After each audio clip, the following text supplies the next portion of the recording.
what drives Xi Jinping and Vladimir Putin and how they are and are not like Mao and Stalin. You can look forward to a new episode of the Foreign Affairs Interview later this month. I'm Dan Kurtz-Phelan, and this is the Foreign Affairs Interview. This, I think, really is one place where Putin and Xi connect quite closely.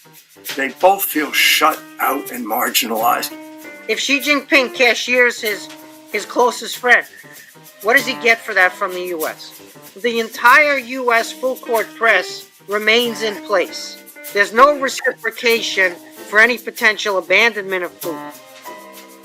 Xi Jinping and Vladimir Putin loom over geopolitics in a way that few leaders have in decades. Not even Mao and Stalin drove global events the way Xi and Putin do today.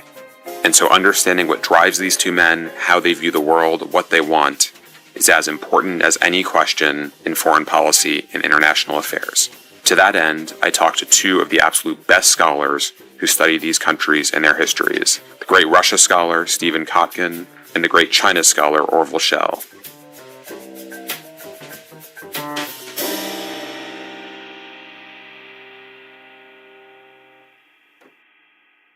So we're recording this the day after Xi Jinping turned 70, but since Vladimir Putin has already wished his dear friend health and happiness, we can move past that occasion and get right to the substance of the topic today. Steve is the ultimate biographer of Stalin. You're completing your third volume of a magnificent and transfixing biography of the man, and Orville is the author of more books than I can rattle off here on China, past and present.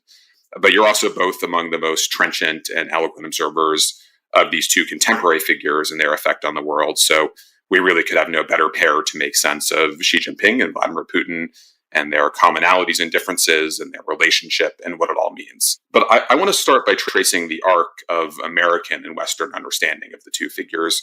When you go back and look at profiles and speeches and memos from officials on both of them from their early years in power, see this kind of powerful impulse among Americans especially to view both Xi and Putin as moderate, as modernizers, as Western-oriented, certainly as leaders we could basically get along with and who would by and large move their societies in a direction that seemed roughly aligned with our interests and our values.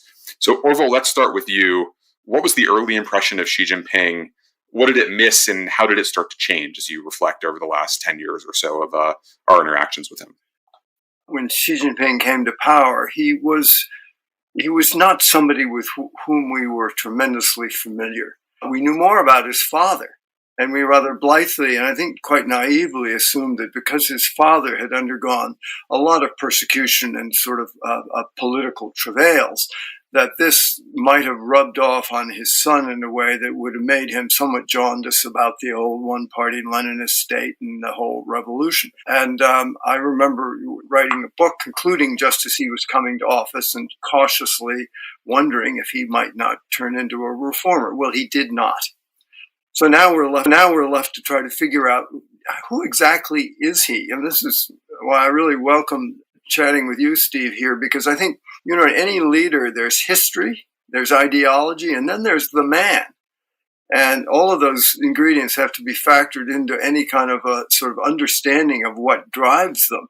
And I can't think of a leader in Chinese history who is more opaque in this regard than Xi Jinping is, particularly the latter part, the psychological syndrome out of which he operates. I think it's really important, but very, very difficult to divine.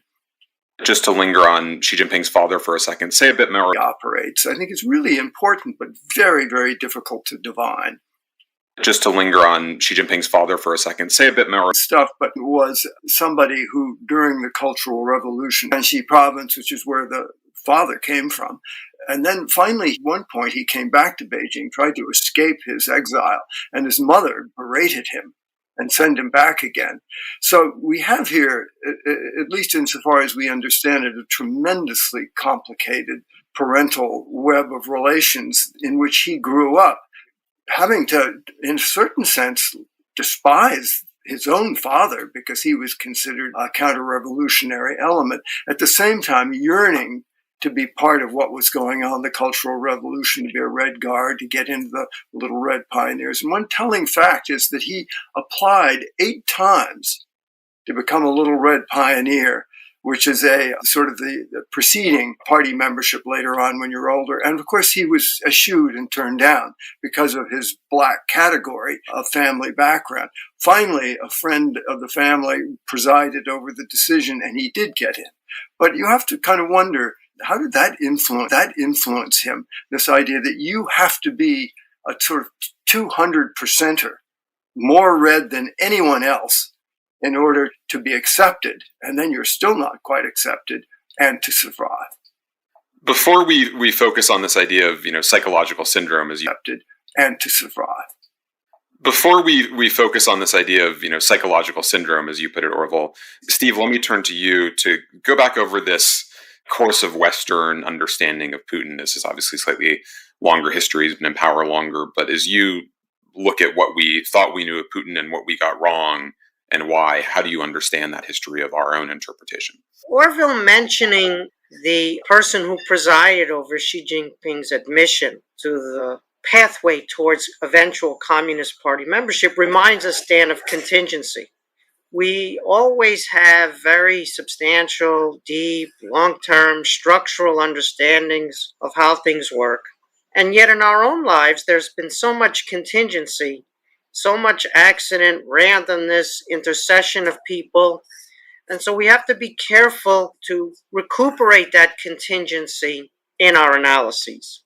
Having said that, let's linger for a minute on the structural factors that the contingency eventually trips. So with Xi Jinping, he doesn't claw his way to power. This is not something where he has been fighting internally battles and cleverness and just Machiavellian apt by the KGB faction, by the powers that be, who are worried both about the corrosive corruption that's become completely pervasive in the Soviet system, and they're worried about the loss of dynamism in the Soviet economy, in the Cold War competition. And so they settle on a guy that they don't know that well, but they do know that he's not corrupt. They do know that he's a sort of true believer in the system, and his mandate is to tackle the corruption and re-energize the system. Same mandate as Xi Jinping.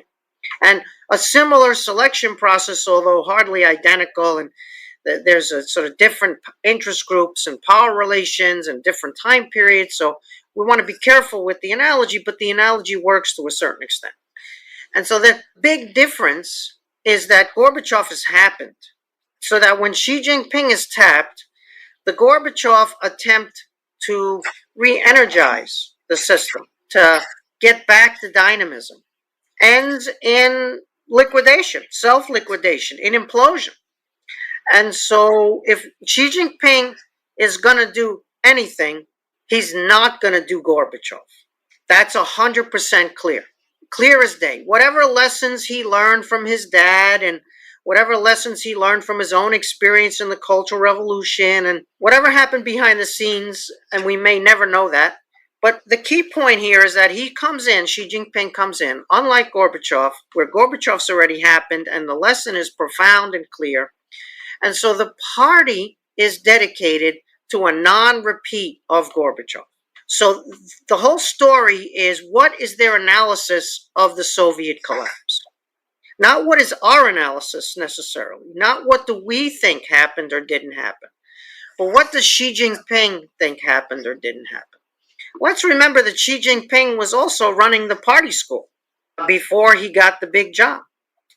And so the two biggest topics at the party school were Soviet collapse and never to repeat in China, and then Western decadence and etc. The U.S. is in decline and all of that mythology that they are marinated in at the party school. But the number one topic, Dan, is no Gorbachev, no political opening, no political reform, no suicide of Communist Party rule. And so if you knew this, if you were aware of this, you saw that there were limits to the possibility of political opening and reform under Xi Jinping. I wrote a book on the Soviet collapse, a short book, in which I made the argument about how there's no political reform equilibrium in communism. And once you begin a reform, you open up the party for liberalization. People want other parties. They don't want the Communist Party. So the Communist Party is left with this problem that it can't open up, it can't politically liberalize and maintain its monopoly. It either has to crack down on political opening, or it has to go all the way in Gorbachev fashion and the thing unravels. And so for me, the history of the party and Xi Jinping's understanding of the history of the party were absolutely central to what we needed to be thinking about.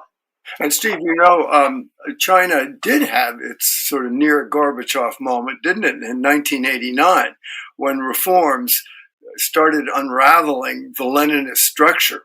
And you will remember that one of the most embarrassing moments for the Chinese Communist Party in 1989 was that Gorbachev was supposed to come to Beijing and they were going to bury the hatchet. And Gorbachev did actually come to Beijing, and he couldn't go to Tiananmen Square to be received with proper pomp and circumstance. They had to meet him at the airport. And all the way into the city, there were people holding such signs as, "Where is China's Gorbachev?" So for a good Chinese Leninist, this was a wake-up moment, and I think it's very interesting. I've never seen anybody say anything about where Xi Jinping was during 1989, what his disposition was towards those demonstrations.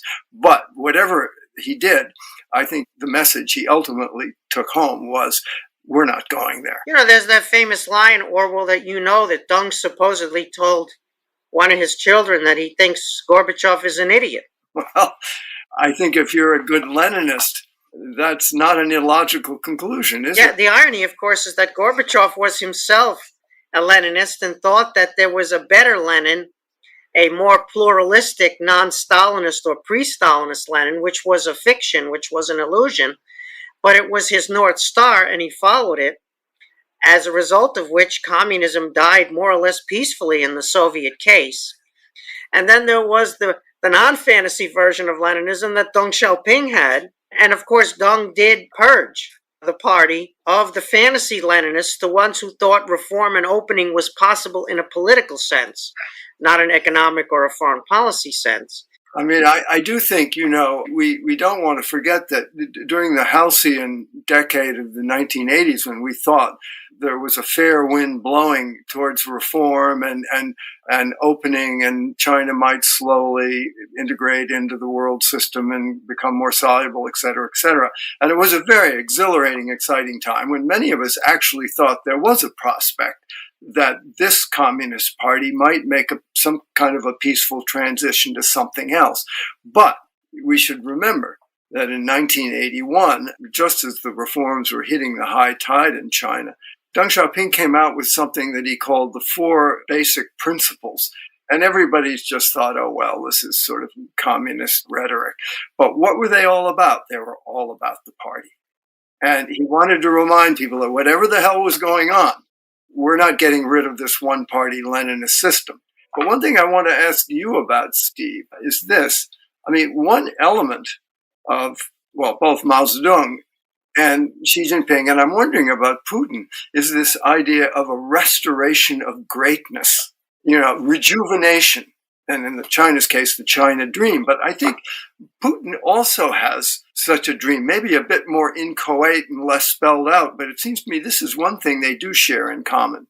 Let me just add to that question, Steve. You trace this history of Xi, but it does seem like there are some commonalities with Putin. He was also kind of tapped, not exactly out of nowhere, but he was not the obvious heir apparent. He, at least in the mythology that most of us get, he was very much foreign by the experience of watching the Soviet Union fall, just as Xi Jinping presumably was. So in addition to that sense of lost greatness, how did that sense of humiliation and shame of that period shape him? Yeah, it's a very good question. There are similarities besides age between the two, Xi Jinping and Putin. They're both 70. They had sort of hard scrabble youths. Their growing up was not luxurious, to put it mildly. And yet they rose somehow to positions of authority thanks to these circumstances and others who facilitated their career. And Putin was appointed more or less because he vowed to protect the Boris Yeltsin family, as it was called, the family in the kind of mafia sense of the state, that if Yeltsin stepped down, he wouldn't go to prison. And at the same time, Putin would fix the chaos, the anarchy of the Russian state. Because the Soviet collapse in Russia didn't end in 1991, as I argued in my book. It continued all throughout the 90s. And so Putin's mandate, as it were, was to protect the Yeltsin family, but also to arrest the continued decline, implosion that Russia had inherited from the Soviet case. And so that life experience of the collapse is also very, very imminent for him, just as for Xi Jinping, right? Xi Jinping has a different experience in the Chinese countryside, and Orville's already alluded to this. Putin is in the second capital, St. Petersburg, but he's in a communal apartment, a rough and tumble courtyard. There's the experience of World War II and the Nazi siege of Leningrad, where nearly 1 million people starve to death or die of disease resulting from their starvation. And so all of that is the crucible, as it were, in which Putin rises, and then he gets into the KGB, as we know, the same way that Xi Jinping got into the party track, which was to knock on the door. They tapped him, but ultimately he was looking for it, and that must have gotten around. He doesn't have a distinguished career in the KGB, just like Xi Jinping doesn't have an incredibly distinguished career as a provincial leader. And then Putin is in Germany, right there on the front line of the Cold War, when the wall implodes and Moscow is absent, as he said, not giving instructions over the phone. And so he experiences that calamity, the end of the Soviet forward position in Eastern Europe firsthand. And that's extremely formative for him. And so resurrection of the state, resurrection of the system in some fashion, not the communist system, because that's gone and not recuperable, but resurrection of a Russian state and a great power status, because the Soviet Union was not just a single party monopoly communist state, it was also a great power. But here we need to expand the purview a little bit. You know, we have the Leninist picture. Leninism is a very specific form of organization, and we need to spend a little bit more time on what that is, but we've got that picture partially introduced. But the other picture is the Eurasian land empire, or multiple millennia of history. And so what you've got here is an upstart version of power that's very modern, and that's the world we live in, which is the British Empire, a big navy, trade, especially trade with other advanced countries that have high tech and high valuated products, and a kind of open market economy based on trade and based on a navy with limited government in some form, right? Limits on executive power. And this model is unbelievably powerful, and it's a kind of upstart. You can see it in British from 1815.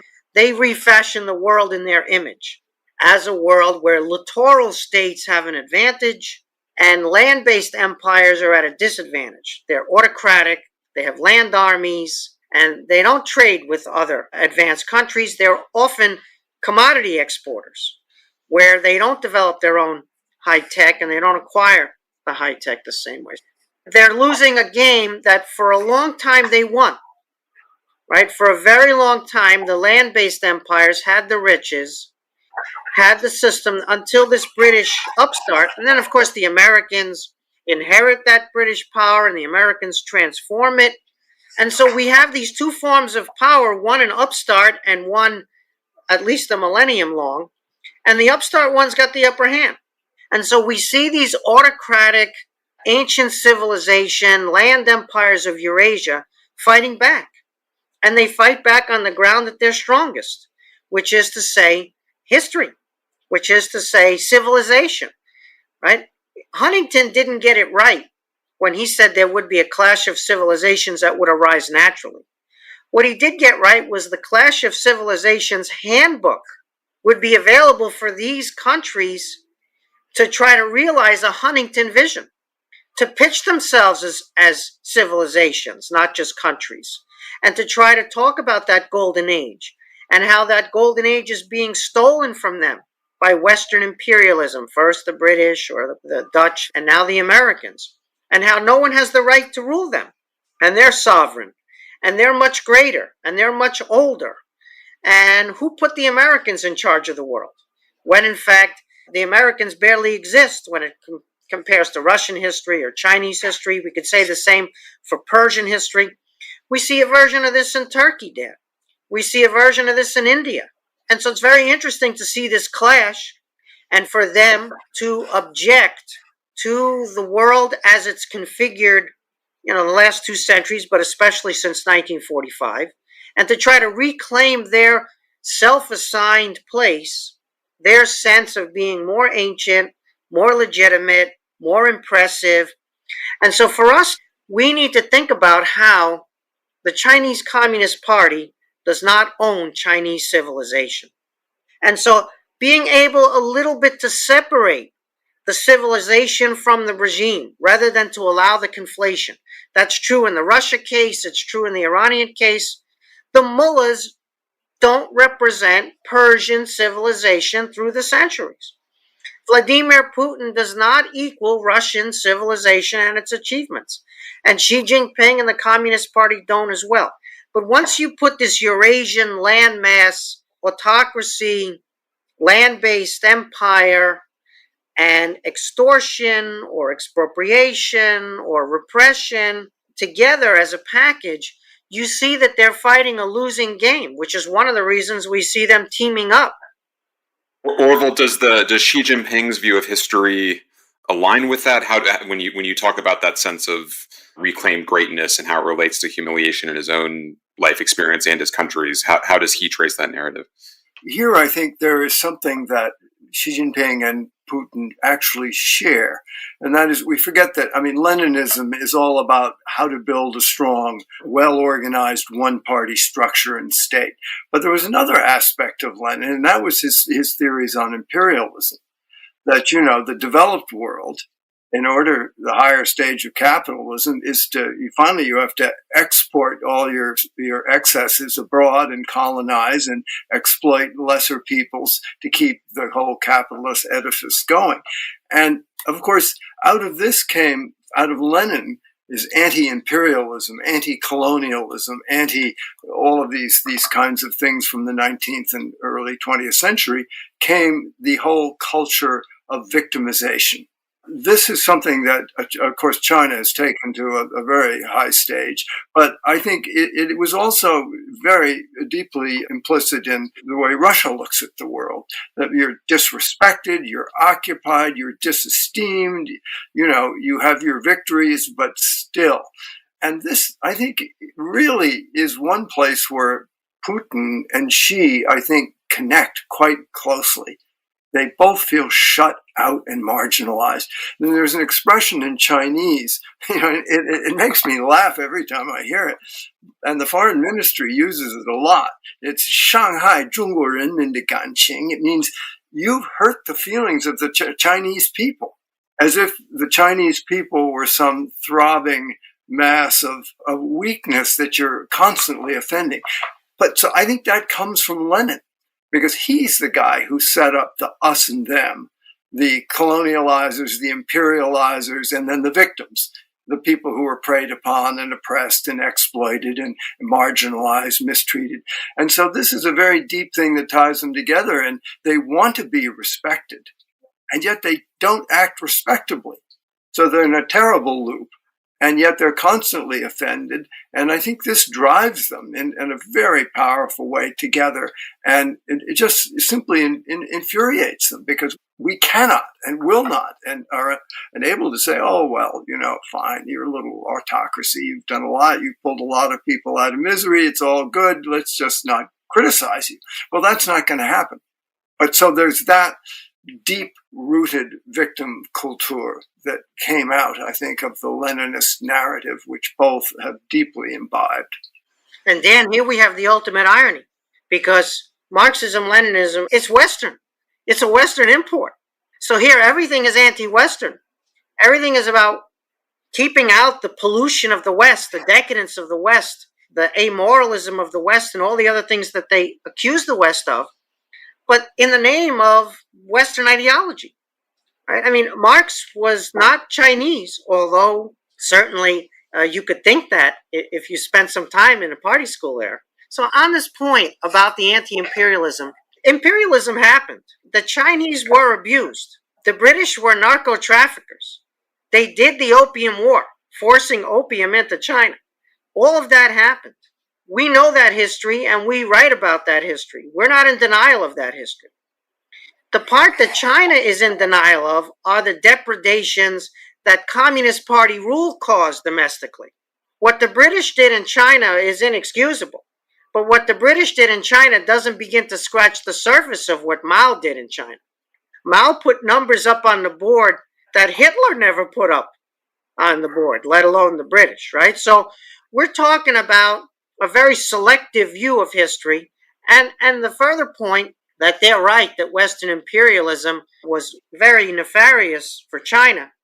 And yet, okay, we'll talk about that, but let's also talk about what your own communist system has done to your country. And if you want to talk about that, open up your archives. We may never see the Communist Party archives of China the way we have in the Soviet case. I've been very privileged to take advantage. China scholars don't have that same privilege, that same fortune, where the regime has imploded and the archives became widely available. But I guarantee you, Dan, the secret of the Chinese Communist Party archives, if it's ever revealed one day, is that they're communists. That's the secret of the Soviet archives. I remember vividly walking down the Avenue of Eternal Peace during, I guess it was National Day or whatever, and they'd have pictures of Marx, Engels, Lenin, and Stalin, giant painted portraits up, and you think, oh my Lord, where's the anti-foreignism here? And I might also say that, having spent decades living within this sort of victim culture of China that was elaborated out of Leninism, you go to Vietnam or Holland or even Burma or Cambodia or India. I mean, here's some places that were really colonized. China was only partially colonized, and I don't make any excuses for that. But the fact that they have managed to retain this idea of a century of humiliation, even when they are so demonstrably succeeding, is very striking. And you have to ask yourself, what is it that appeals to them about this idea of insisting, even when they are one of the great success stories of global history, on being victims? We'll be back after a short break. And now back to my conversation with Stephen Kotkin and Orville Schell. Orville, I want to talk more about the Cultural Revolution and the great tragedies of Mao's era. The question of why Xi Jinping treats that history the way he does still seems like kind of a puzzle to me, given his own personal experience. In power, he's tried to scrub that history and really gone out of his way to prevent criticism of Mao in that era. How does he see that history, and why does he feel the need to treat it the way he does? Well, it's interesting, isn't it, that despite the fact that he comes from a family that was really laid low by the Maoist revolution and humiliated, that he still lionizes Mao. And I think here this gets back to this idea of the sort of yearning for a restoration of greatness. The first thing Xi Jinping did when he came to power in 2012 was he took the entire Politburo across Tiananmen Square to an exhibit in the National Museum that was called China's Rejuvenation, as if to say, this is what I'm going to do for you. This is what we need. This is what we want. We need to be a great power. And this is my agenda. And actually, what he borrowed from Mao was the deep and abiding need for enemies. And that's the way he fuels this idea, I think, of rejuvenation. What I think he learned was you've got to keep on your toes. You have to learn how to be brutal. You have to learn how to compete and struggle and win. And if someone happened to remind him of the human costs of some of those, the results of those policies, is that the cost of progress or rejuvenation? How do you think he processes that?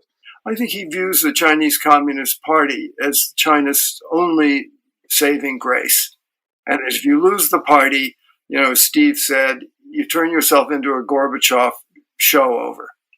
And so he staked his fortunes on the party, even though the party turned on his own family. and in a certain sense, wreaked havoc on his family and on China. Remember, Dan, the alternative to one-party dictatorship in their minds is not a liberal democracy. The alternative to a one-party dictatorship at home is chaos, anarchy, implosion, warlordism, right? It's collapse. And so for them, even though that instrument has been used in ways that maybe had negative effects from their point of view, it's still the instrument, not just for Xi Jinping's own personal power, but also for preventing the alternative in their minds. And that alternative is not what we would see potentially, or what some Chinese dissidents would see. It's an alternative that they fear.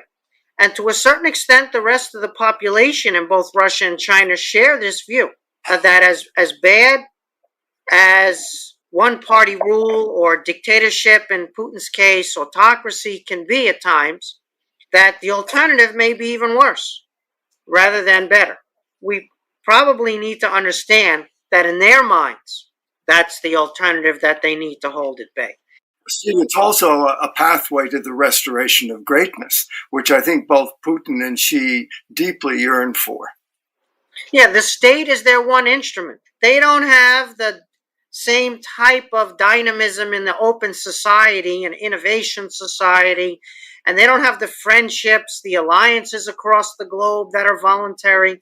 They don't have the instruments that we take for granted sometimes, and that we even sometimes try to undermine crazily. Their instrument is the state. The state is a coercive apparatus.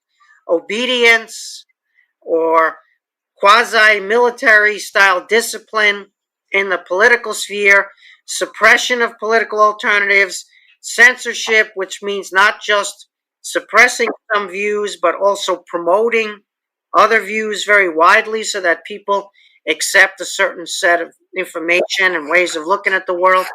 So they have this coercive state as their instrument. They lack some of the other instruments that we have. I should also add that, geography does play a role here. If you look at China, it has become a trading nation. It has followed in the footprint of the American-style modern power. It followed that because it has Japan across the water. Deng Xiaoping is looking at the Japanese ashes as a result of World War II, literally, and then within a generation and a half, second largest economy in the world. And how'd that happen? Well, it happened because they had access to the American domestic market and they manufactured things that American middle class wanted to buy. So Deng is looking at this right across the water.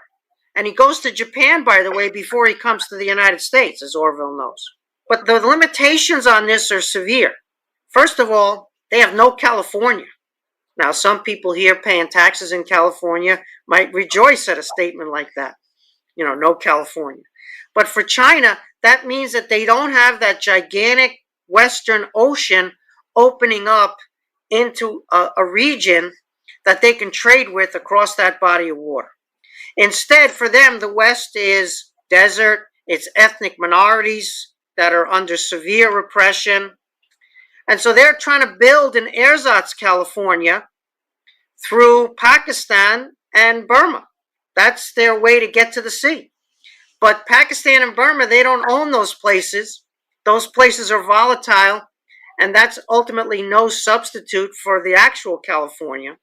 And then even if you look at the one coast China does have, their eastern coast, it's not exactly open to the ocean the same way that the U.S. eastern coast is with the Atlantic. As you know, Dan, it's closed in by what we call the first island chain, which is dotted with American military bases and which has a lot of choke points that the Chinese are concerned about that could be closed down by the American Navy potentially, or coalition alliance navies. And so for them, even their one coast is not fully open the same way that a maritime power like Japan or Britain or, of course, the U.S. would have.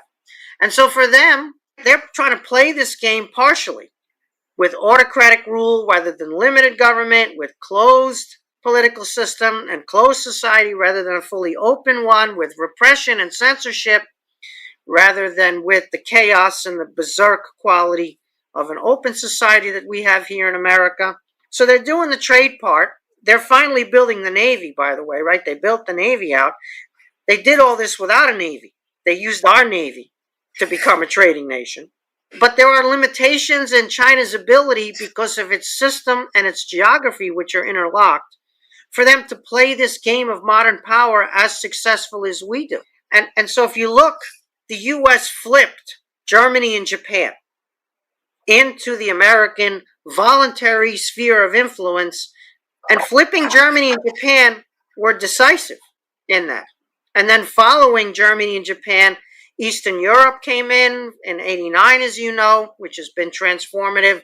The transatlantic piece has only grown, and the East Asian piece has also grown because of the successes of South Korea and Taiwan, not just economically, as we know, but also the transformation into rule of law, pluralistic, open society democracies. That's been astonishing. And so all of that happened in a recent time period, and China was great for millennia before that. But now they face the fact that U.S. power exists. So when they talk about the 18th century or the Tang Dynasty or whichever one of their great historical periods they want to talk about, there was no U.S. power then. And so it's just a different game for them to play. So rolling back American power, right? That 9-dash line in the South China Sea, that's no accident, right? They're hemmed in and they're trying to push out, trying to loosen the American alliance system and the American military bases along the first island chain. This is a intentional, clear as day, geopolitical strategy that they're unfolding. And we were naive about this, but it's rooted in the history and the geography, and they know that history and the geography, and we have to know it better. And so let's not allow them to flip Eastern Europe. Let's not allow them to flip Germany with economic ties. Let's not allow them to neutralize Japan. People speak about a multipolar world, and it just drives me insane. And they say, how could you be against a multipolar world? Right? It's democratic, it's fair, and we all have to share the planet together. But then the poles are not the same.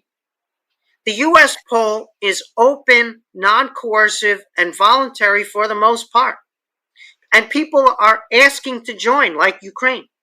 The Chinese pole is coercive, vassalage, non-voluntary, and it's about subordination to China. You can ask Putin about this himself. And so when we speak about a multipolar world in a positive sense, we are doing China propaganda here because the poles are not equivalent. Orville, if you put that narrative to Xi Jinping or Wang Yi or someone around him, what would their rejoinder be? What would their analysis be? So, Dan, the question I would like to put to Wang Yi and Xi Jinping is this. I mean, Steve has just sort of laid it out for us. Why are you doing this? Why, when it's so demonstrably not in the interest of China, I should say also in Russia to invade Ukraine, why does China, when it had a really good thing going and had everybody eating out of their hands, why does it go and alienate Korea over THAAD? Who alienates Sweden? Or Norway, or India, one of the first non-aligned nations to recognize China, or even Australia. I mean, what's going on here is the question I would like to ask Xi. Why are you doing this? You had a really good thing going. You can have your little one-party state. Nobody was beating up on you. Just keep a little reform going, and we'll all share and care, and the global economy will go, and you'll get rich. And, when Mao Zedong met with Kissinger and Nixon, he said, oh, Taiwan, settle it in 100 years, no problem. And Steve, you mentioned Deng Xiaoping stopping in Japan on his way to restore diplomatic relations with Jimmy Carter. He said in Japan, he said, Taiwan, let's leave it for smarter generations to come to solve. Now, why is not that a good formula? You're absolutely right. China had its cake and it was eating it too. Yeah. So that's the question I want an answer to. I think it's fear. I think they understand at a fundamental level that our existence and our power and our open societies and our values and our alliances, even when we fail to live up to our promises fully, that it is an existential threat to their existence. And so it's not American policy. The issue is just our existence is existential for them. It's a bizarre situation where, on the one hand, they're the principal beneficiaries, and on the other hand, there couldn't be a bigger threat than the international order that we created for them. And so maybe as Marxist-Leninists, they're not being fools, when they take those cricket bats across the border with India and smash the heads of India and push India into the American camp, as you alluded to. It looks crazy. It looks idiotic. It looks worse than idiotic. And yet maybe it's rooted in a cynical but profound understanding of the way they fit into the world going forward. Well, this is exactly the understanding that I think we need to understand better. And it has two elements. One is China's sort of deep historical sense of grievance. And the other is, of course, what are the animating principles that Vladimir Putin and Xi Jinping are guided by? In other words, what sets them off? Because in an autocracy, individual personalities of leaders get to write themselves very large. And I think there's some very mysterious questions that are very hard to answer. People always say to me, don't talk about ideology. I think you're absolutely right that when you have two such antithetical political systems, they cannot help but feel competition, even threat from each other. And I think that is sort of the radioactive core that helps make everything else so difficult to deal with now that Xi has really he's committed now to what he calls they have some words in Chinese that aren't quite the Chinese model, but there's no doubt about it. He thinks that the people's democratic dictatorship of the proletariat is a better form of democracy than what we have. And that is a source of immense contention and controversy between us. We can say till we're blue in the face, we're not pro-regime change, we're not trying to contain China, but he's sure that the whole American establishment, that this is all we think about when we wake up in the morning. Well, you'll remember that this all began with John Foster Dulles, when John Foster Dulles said, we may not be able to win China over militarily, but we will get them by peaceful evolution, by soft power and one thing or another. And so this word, peaceful evolution, which sounds pretty good to us, is a total antichrist in China, because it's the color revolution. It's the underhanded way that they feel they're going to be undermined by the ideological differences and the preferences that people feel for one system over another. Steve, that ideological dimension in Putin's case seems a little bit harder to decipher. He invokes kind of cultural conservatism, and he obviously obsesses over color revolutions in the way that Orwell referred to, but it's a little less clear that he has some ideological commitment or a commitment to a kind of system that he thinks has broader relevance in the way that the Chinese Communist Party does. Yeah, it's different for Russia, Dan, because Russia is culturally European. China is not culturally European and doesn't care. It doesn't care about ancient Rome or ancient Greece. It doesn't care about the Renaissance and the Reformation. It's China. It's got its own story, which in their minds is grander than Western civilization's story. Russia's different because it's clearly culturally European, right? It's not Western institutionally, because the West is not a geographic but an institutional matrix. Japan is not European culturally, but it's institutionally Western. Russia is not Western, but it's European. So for Russia, you have a kind of ceiling on the anti-Westernism. And so you can do anti-Westernism in Russia. It's mother's milk, and it's the way these regimes maintain their grip on society, their hold on power, and in Putin's case, the personal regime. But being completely cut off from Europe forever is a difficult proposition to sell in the case of Russia. And so we see now some rumblings about potential vassalage to China here. And of course, Russia doesn't decide to become a vassal of China.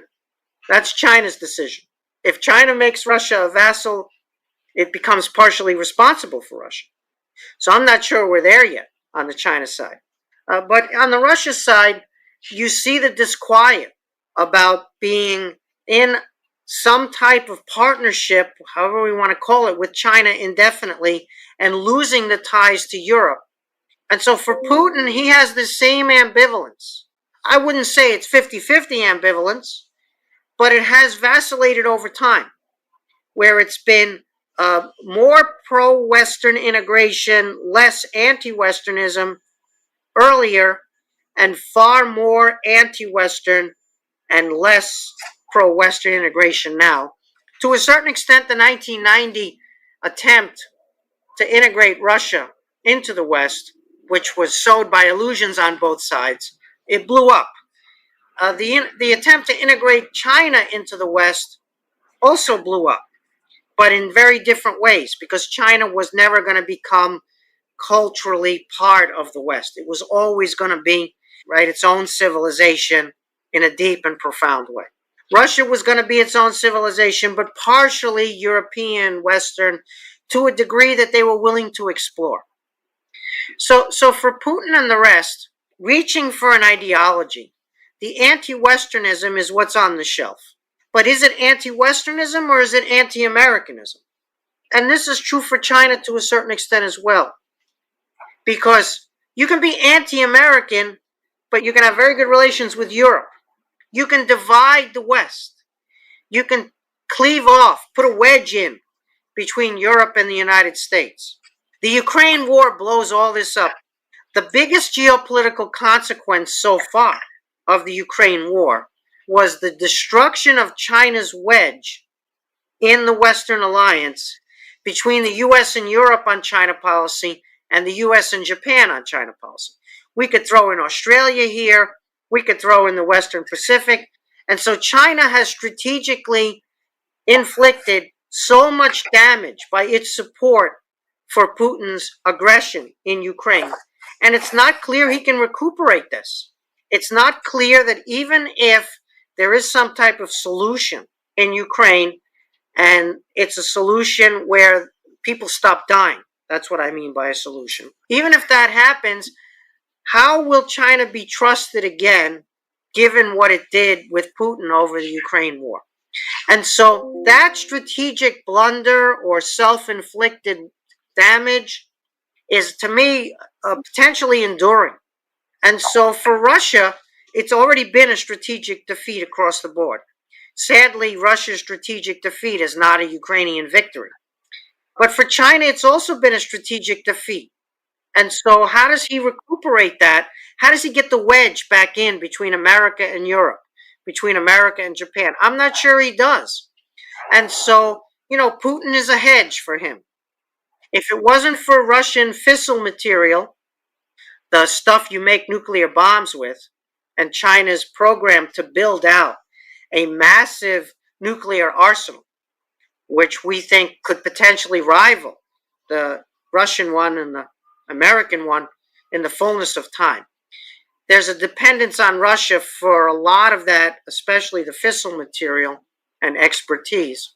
If it weren't for that, the cost of the hedge would so far outweigh the benefits of the hedge, and you would see a lot more vulnerability to Xi Jinping domestically over his choices. You could see more grumbling going forward about this bromance, the strategic bromance, the strategic partnership. But if it keeps costing China as much as it does, and the Russian thing gets worse and worse, and China is partially responsible for that Russian basket case and has lost Europe and Japan permanently, I'm not sure. They already have so many domestic issues that we didn't talk about. One-man rule is susceptible to mistakes in a much bigger way than competitive rule, even competitive authoritarianism is. So it has been very interesting to watch Putin's miscalculation and Xi, as it were, doubling down with his own miscalculation on top of that, paying a different kind of price, right? The Ukrainians are paying the ultimate price here. Putin is paying a price, Russia's paying a price, and China is paying a price. We'll be back after a short break. And now back to my conversation with Stephen Kotkin and Orville Schell. Orville, as we've watched Xi Jinping's relationship with Putin over the course of the last 18 months, his reaction to the war in Ukraine, he certainly seemed a little bit on his back feet right after the war started. Just a couple weeks before that, they'd stood together in Beijing and talked about a partnership without limits between Russia and China. He does seem to have been a little bit more proactive in trying to navigate some of the dynamics that Steve described, more or less inevitable. I think he does feel a little bit betrayed and trapped, but he's not going to make any demonstrations of anti-Russian sentiment. I think the thing that really astounds me about both Xi Jinping and Putin is the lack of sense of agency that they have, that they seem to not understand that they are creating the very situation they most fear, and that the world is responding to them, not to nothing. They just think the world is this hostile place out here that likes to get together and have a Cold War 2.0. But, in actuality, both of these countries have a lot more power than I think Xi or Putin recognize. And it wouldn't be very difficult, particularly in Xi's case, to kind of, use that power in a different way and recognize that you do X, Y is going to happen. And if it's against your interest, then do something else.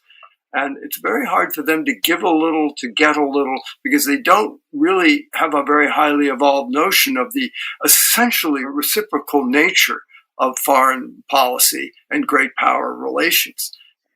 But Orville, if you're sitting, and these are smart people sitting in Beijing, as they observe the Russian experience and what Vladimir Putin has done to his own country's strategic prospects, they must see warnings in that. They must see certain courses that they would want to avoid. I mean, I think many do have a very highly evolved recognition of this. And I think Xi himself may even recognize it, but I think he's bereft of the ability to make that kind of critical. We thought of sort of flexible authoritarianism. And in a certain sense, that was true for a long time. It still remains to be true whether Putin can evince that kind of flexibility. And if it gets too brittle, of course, then it gets dangerous. Now, he did turn around on COVID, but I don't see a lot of flexibility in his playbook because I think he is so ginned up on his own big leader culture and his own fear of looking weak or surrendering. And he's so besotted with this notion of hostile foreign forces that it's very hard to make nice. Dan, everyone says we got to share the world with China. We got to share the world with Russia, right? They're not going away. They were here before we were. They're going to be here in the future. We got to share the world. And I say, you're right. And you want to know something else? The ocean is wet. I know that firsthand. So the issue is not we got to share the world, Dan. The issue is what are the terms that we're going to share the world with? Are the terms going to be the 14 demands they tried to impose on Australia? Or what they did to Lotte World and South Korea over the missile defense system? Or what they're doing with the cricket bats on the other side of the line that's in dispute with India? Or we could go on, right? What they're doing in Xinjiang, what they did in Hong Kong. Are those the terms that we're going to share the world with them? Because if those are the terms, I want to push back.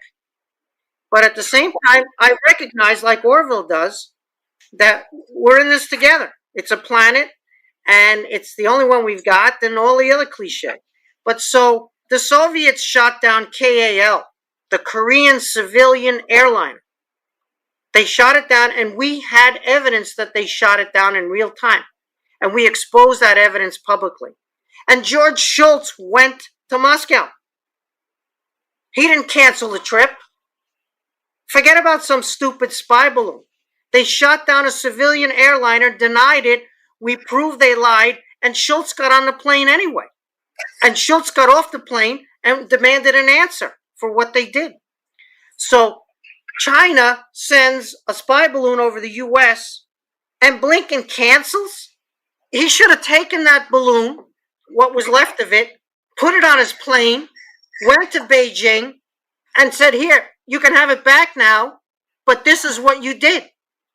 You got to define the terms of engagement.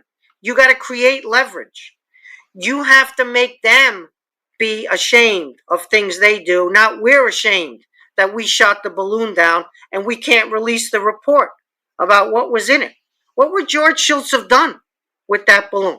He would have done just what I said. He would have put it on his plane. He would have never canceled the trip, and he would have demanded an answer. And then he would have continued with the diplomacy. He wouldn't have broken off talks. The whole point of diplomacy is not that you talk, it's that you create leverage and then you use that leverage in conversation to try to make deals. Deals which support your interests. You have to make concessions. You don't get everything you want. Even with Gorbachev, Reagan didn't get every single thing he wanted. And yet, that's diplomacy.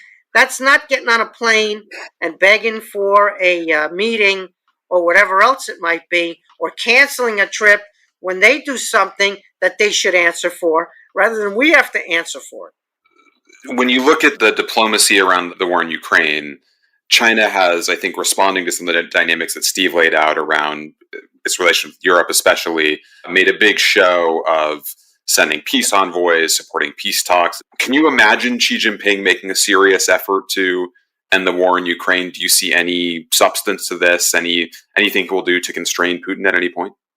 You know, I'm not sure I see evidence that Xi Jinping has this ability to date. And yet, as you, I think, are suggesting, it would be a stunning achievement for him. And if he really did want to reassure the world of China's constructive role, he could do something.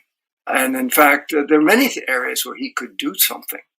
But I'm not sure, and this is why I think we were having this discussion, is what is preventing him from playing a more constructive role in the world and a less destructive role in the world? I mean, why the belligerence? Why the wolf warrior diplomacy? No one believes that he's earnest in question of bringing peace to the Ukraine, but he could be.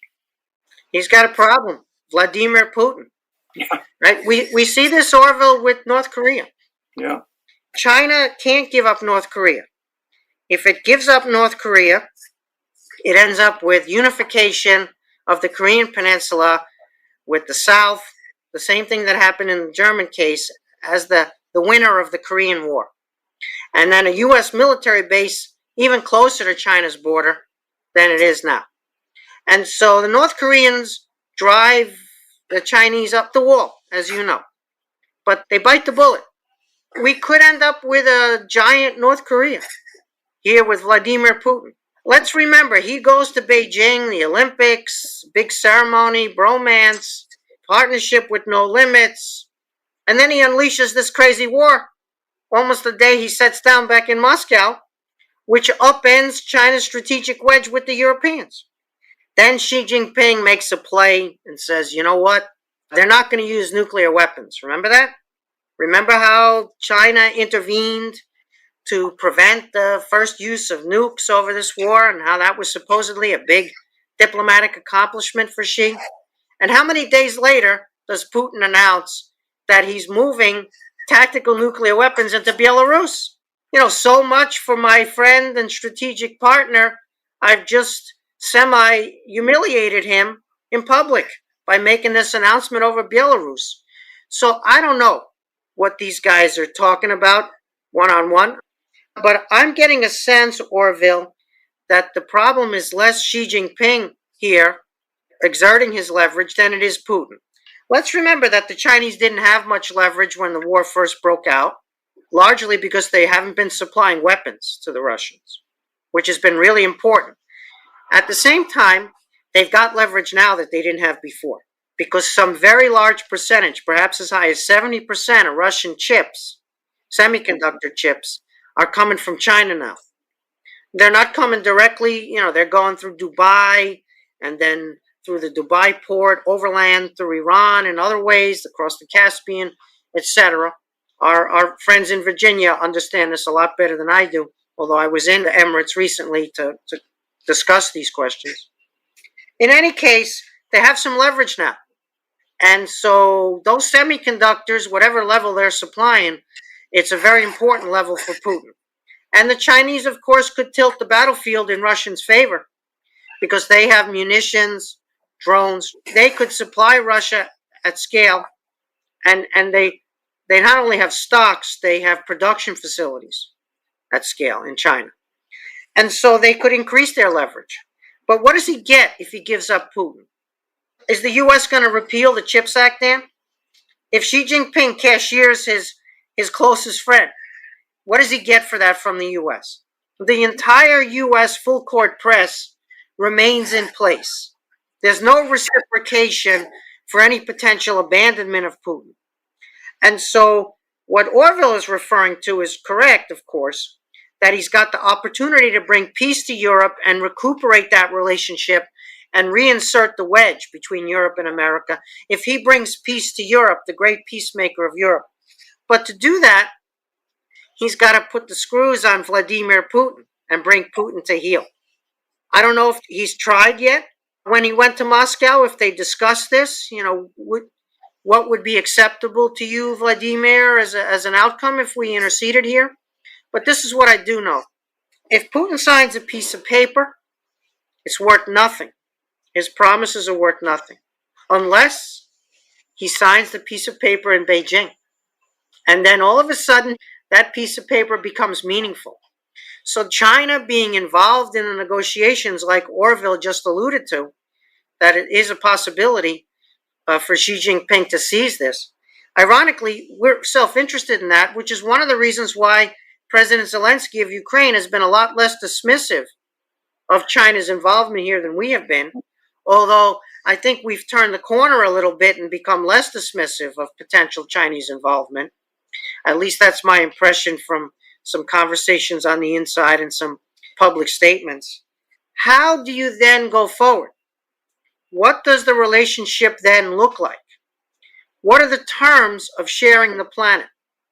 The engagement thing could never work because both sides had illusions, and a policy based on illusions is destined to fail.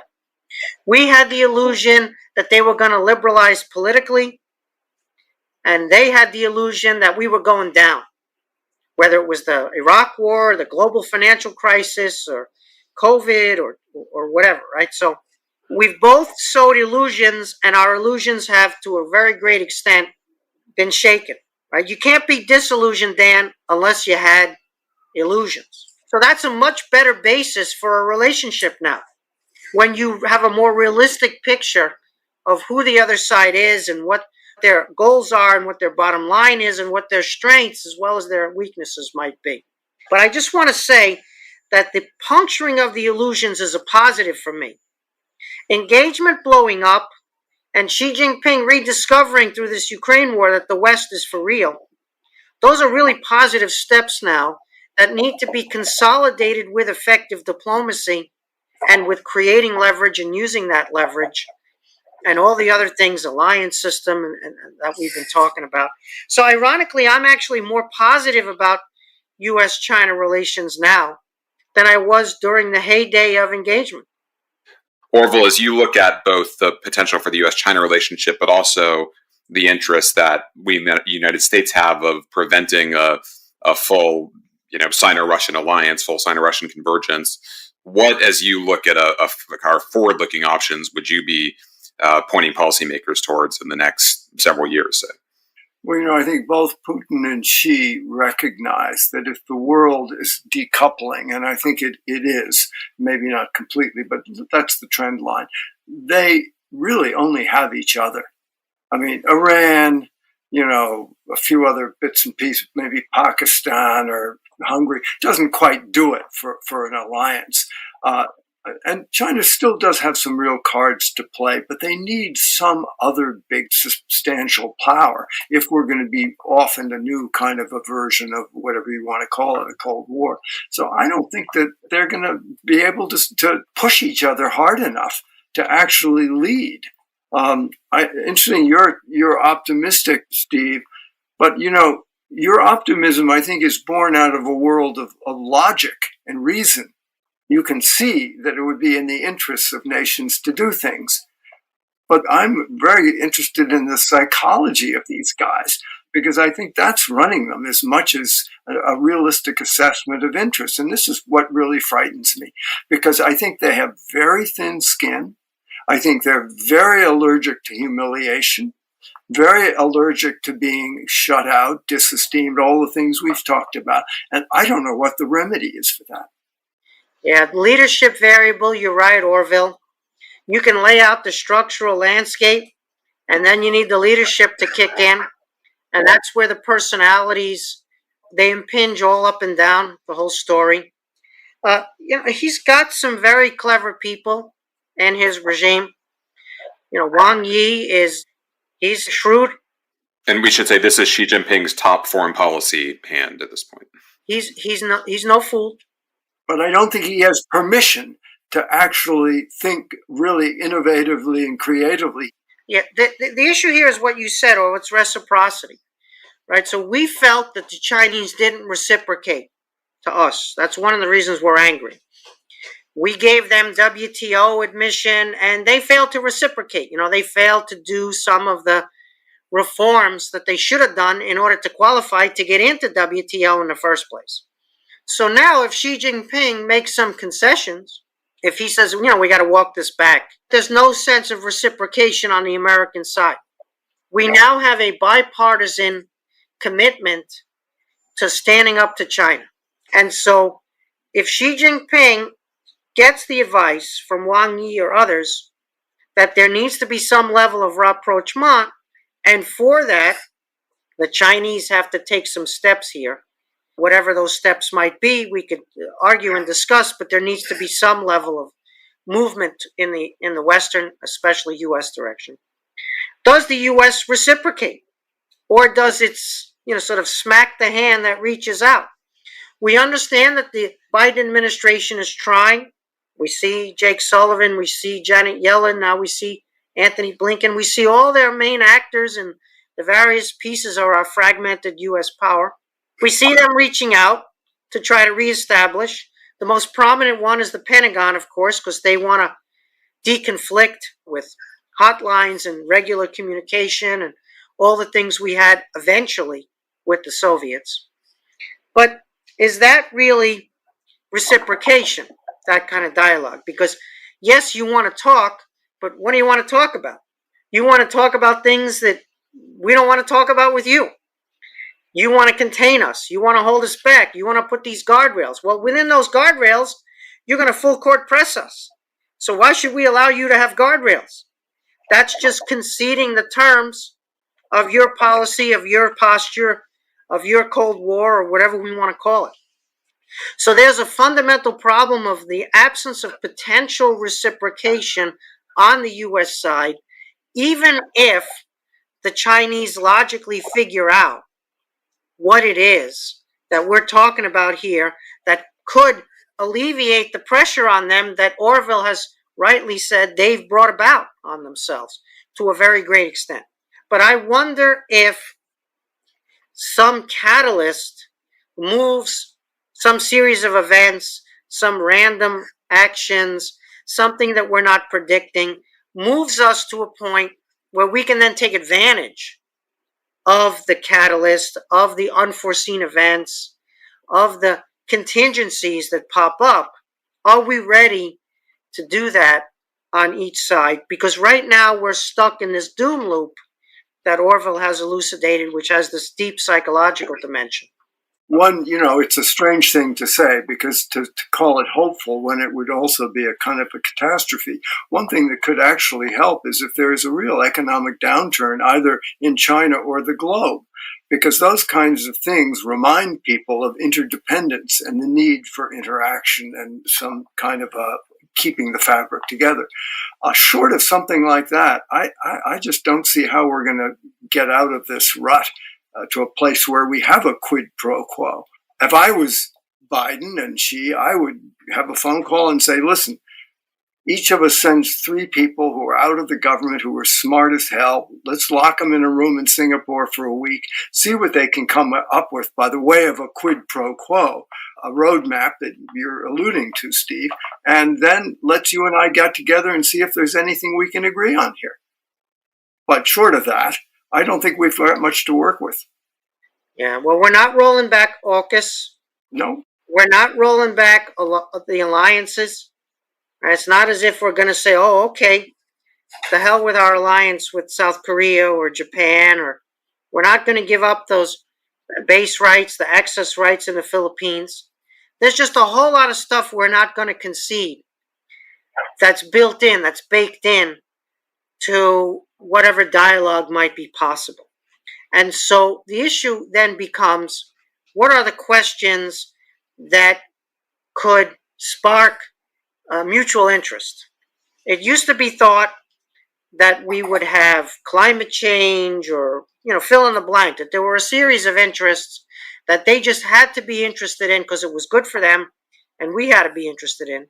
But the Chinese decided that they would not divide issues to ones we can't agree on and ones we can agree on and proceed with the ones we can agree on.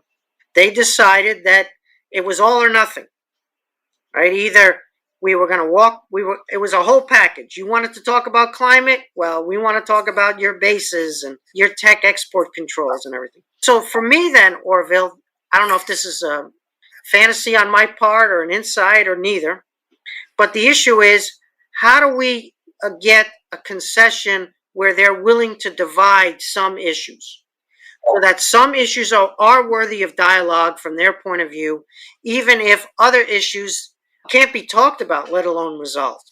And this is ironically what we had with the Soviet Union. We were able to talk about certain issues. But the Chinese know that history too, once again, and they're afraid of that history. The reason the Chinese detest the idea of a Cold War, there are many reasons. One reason is they don't want to be the Soviet Union, right? That's not a good place for them to be. The idea that there's going to be a Cold War and the U.S. is going to play the U.S. again in the movie. Well, Orville, who's going to play the Soviets? The Chinese don't want to play the Soviets in that.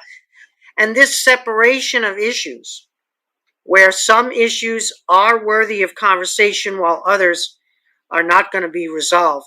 If we could get to that through a crisis, I hope not the kind of crisis you discussed, but some crisis whose consequences were less severe, and we could seize that as an opportunity and get to the point where we could have some issues where there's recognized mutual interest and where each side would have to make some concessions to make it work. And then we would have an actual dialogue that could expand and contract over time. Before we put the two of you on a plane to Singapore to huddle with some Chinese counterparts along the lines Orville suggested, let me close by getting each of you to just briefly give some consideration to what happens after these two enormous figures are no longer dominating their own countries and political systems in the way they are. Do you see the changes they have made to their systems as irreversible? Is this something that will continue to shape? Will we see the kind of system we've seen under these figures persist under different leadership after them? What does this look like after they leave the scene? Steve, let me start with you on Putin. Everybody dies. Cemeteries are full of indispensable men, right, as the cliche has it. Stalin died and Mao died. But then, Dan, here we are. Stalin died and Mao died. And we're having a conversation, Dan, that we could have had back in the day about what happens after Stalin dies and what happens after Mao dies. So that's not encouraging. For Russia, it's pretty clear. They become like France, or it's trouble as far as the eye can see. France, which has a bureaucratic absolutist tradition, like Russia. France, which has a convoluted, complex, revolutionary tradition, like Russia. France, which threatened all its neighbors for a long time, but which doesn't threaten its neighbors anymore, and is just a proud state that sees itself as a civilizational state, but is integrated into global structures, is a positive actor, and is not threatening its neighbors, right? If Russia ends up looking like that, it would be fabulous, not just for the world, but for Russians. We thought we were on that trajectory in the 90s, and of course we weren't. What could trigger that trajectory, how we could get there, we don't have time to run through the scenarios, but you can see that where Russia is now and what France looks like now, that there's a bit of space between them, and that's a lot of territory to cross to get to that. Otherwise, we could end up with a gigantic version of North Korea. That's unfortunately the trajectory we're on now. Or even worse than that, we could have a Chinese puppet regime in Moscow. We could have disintegration, chaos, warlordism, God forbid, in Moscow. We could have another authoritarian leader who at least recognizes the independent existence of Ukraine, might be xenophobic, might be aggressive, but may conclude that the Ukraine aggression was a mistake. That would be the best possible outcome. Certainly in the short term, it wouldn't solve the problem of Russia, but it would help solve the problem of Ukraine suffering. But Dan, I'm not that good at predicting the future. Otherwise, I would probably be in your chair rather than in my chair where I study history. Orville, how about China after Xi Jinping? Well, Xi Jinping too will pass. And I think it's important to remember as we contemplate that eventuality, both in Russia and China's case, but particularly in China's case, this country and society is one of the least resolved societies that I'm acquainted with. And what I mean by that is there are a lot of conflicting forces, historically speaking, which lie beneath the surface. And different times, different mixes of these forces express themselves. So there is a kind of a more open, democratic, cosmopolitan, sophisticated, global side of China. And I think with Xi Jinping's passage, it could give an opportunity for that side. I mean, my God, there's so many smart Chinese scientists and writers. I mean, this is not a country filled with idiots, but it's a question of leadership and who allows whom to write themselves a little larger in society. So I think China has a lot of potential, but I just think we're stuck with a rather retrograde leader that until he either wakes up or moves on, it's hard to see a change coming. And I may be surprised, but changes are incipient within China, and there's potential for it to go in any number of directions, and we've never predicted one big change that's happened in contemporary China. That is a relatively optimistic note to end on. Stephen Orville, huge thanks for this conversation and for all the really fantastic work you've done in our pages over the past few years, and that we'll continue to look to you to provide in the years ahead. So thanks so much for joining us. Well, thanks, Dan. It was really fun to do it with you. And Steve, always enjoy talking with you. A great pleasure. I really appreciate it a lot. I learned a lot.